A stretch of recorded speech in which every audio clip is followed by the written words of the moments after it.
আপনি কি ল্যাংচা নামের মিষ্টির কথা শুনেছেন? শুনে থাকলে বলতে পারবেন ওয়েস্ট বেঙ্গলের কোথায় সব থেকে ভালো ল্যাংচা পাওয়া যায়, বা বলতে পারেন ওয়েস্ট বেঙ্গলে কোন জায়গার ল্যাংচা সব থেকে বেশি বিখ্যাত। আপনার মনে হতে পারে আজ আমি ল্যাংচার কথা কেন বলছি, কারণ ওয়েস্ট বেঙ্গলের যেই জায়গায় সব থেকে ভালো ল্যাংচা পাওয়া যায়, অর্থাৎ বর্ধমানের শক্তিনগরের এক্সএসডিবি ফুটেজে ধরা পড়েছে এমন কিছু যা দেখলে আপনি হয়তো।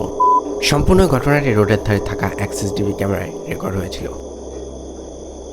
যেখানে এক স্মোকি ফিগারকে ধীরে ধীরে মানুষের রূপ নিতে দেখা গিয়েছে। ভিডিওটা ভাইরাল হওয়ার পর অনেক খোঁজটান্টার টিম সেখানে গিয়ে রিসার্চ করে দেখেছে, বাট তার কোনো এন্টিটির প্রেজেন্সের ক্লু পায়নি।